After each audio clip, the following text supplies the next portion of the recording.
Solomon made a marriage alliance with Pharaoh, king of Egypt. He took Pharaoh's daughter and brought her into the city of David until he had finished building his own house and the house of the Lord and the wall around Jerusalem.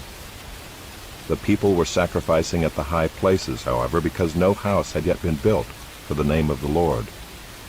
Solomon loved the Lord, walking in the statutes of David his father. Only he sacrificed and made offerings at the high places. And the king went to Gibeon to sacrifice there, for that was the great high place. Solomon used to offer 1,000 burnt offerings on that altar. At Gibeon the Lord appeared to Solomon in a dream by night, and God said, "Ask what I shall give you." And Solomon said, "You have shown great and steadfast love to your servant David my father, because he walked before you in faithfulness, in righteousness, and in uprightness of heart toward you. And you have kept for him this great and steadfast love, and have given him a son to sit on his throne this day. And now, O Lord my God, you have made your servant king in place of David my father, although I am but a little child. I do not know how to go out or come in. And your servant is in the midst of your people whom you have chosen, a great people, too many to be numbered or counted for multitude. Give your servant, therefore, an understanding mind to govern your people, that I may discern between good and evil. For who is able to govern this your great people?" It pleased the Lord that Solomon had asked this. And God said to him, "Because you have asked this, and have not asked for yourself long life or riches or the life of your enemies, but have asked for yourself understanding to discern what is right, behold, I now do according to your word. Behold, I give you a wise and discerning mind, so that none like you has been before you, and none like you shall arise after you. I give you also what you have not asked, both riches and honor, so that no other king shall compare with you all your days. And if you will walk in my ways, keeping my statutes and my commandments, as your father David walked, then I will lengthen your days." And Solomon awoke, and behold, it was a dream. Then he came to Jerusalem and stood before the ark of the covenant of the Lord, and offered up burnt offerings and peace offerings, and made a feast for all his servants. Then 2 prostitutes came to the king and stood before him. The one woman said, "O my lord, this woman and I live in the same house, and I gave birth to a child while she was in the house. Then on the 3rd day after I gave birth, this woman also gave birth, and we were alone. There was no one else with us in the house, only we 2 were in the house. And this woman's son died in the night because she lay on him.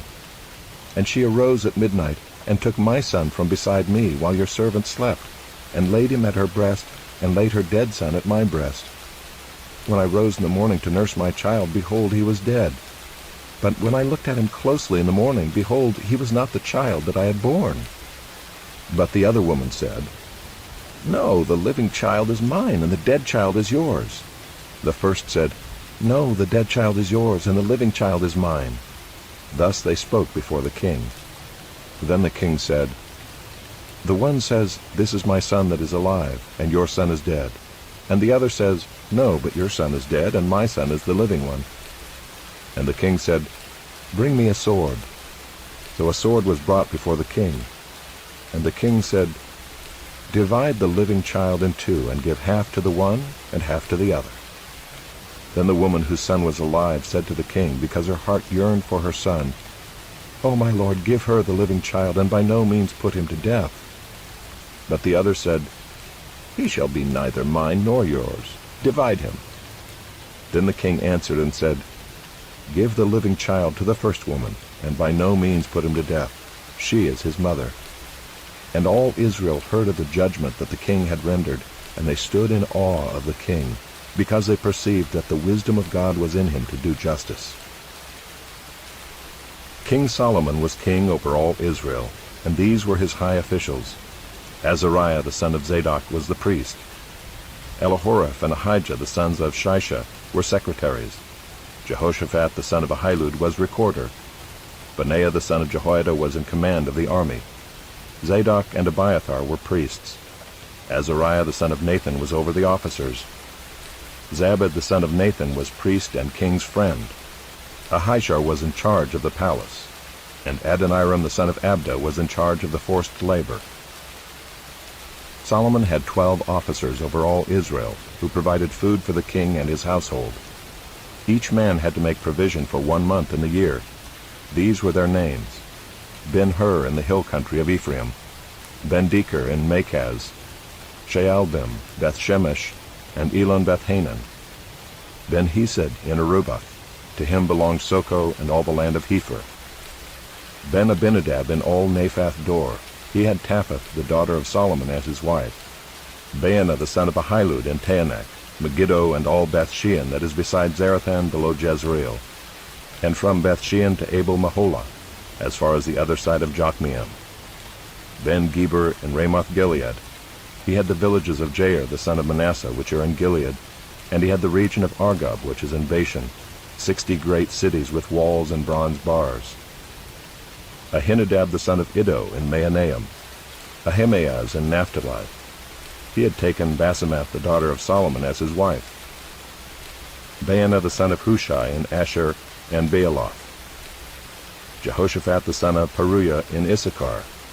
Shimei the son of Elah in Benjamin. Geber the son of Uri in the land of Gilead, the country of Sihon king of the Amorites and of Og king of Bashan. And there was one governor who was over the land. Judah and Israel were as many as the sand by the sea. They ate and drank and were happy. Solomon ruled over all the kingdoms from the Euphrates to the land of the Philistines and to the border of Egypt. They brought tribute and served Solomon all the days of his life. Solomon's provision for 1 day was 30 cors of fine flour and 60 cors of meal, 10 fat oxen and 20 pasture-fed cattle, 100 sheep, besides deer, gazelles, roebucks, and fattened fowl. For he had dominion over all the region west of the Euphrates, from Tiphsah to Gaza, over all the kings west of the Euphrates. And he had peace on all sides around him. And Judah and Israel lived in safety, from Dan even to Beersheba, every man under his vine and under his fig tree, all the days of Solomon. Solomon also had 40,000 stalls of horses for his chariots, and 12,000 horsemen. And those officers supplied provisions for King Solomon and for all who came to King Solomon's table, each one in his month. They let nothing be lacking. Barley also and straw for the horses and swift steeds they brought to the place where it was required, each according to his duty. And God gave Solomon wisdom and understanding beyond measure, and breadth of mind like the sand on the seashore, so that Solomon's wisdom surpassed the wisdom of all the people of the east and all the wisdom of Egypt. For he was wiser than all other men, wiser than Ethan the Ezrahite, and Heman, Calcol, and Darda the sons of Mahol, and his fame was in all the surrounding nations. He also spoke 3,000 proverbs, and his songs were 1,005. He spoke of trees, from the cedar that is in Lebanon to the hyssop that grows out of the wall. He spoke also of beasts, and of birds, and of reptiles, and of fish. And people of all nations came to hear the wisdom of Solomon, and from all the kings of the earth who had heard of his wisdom.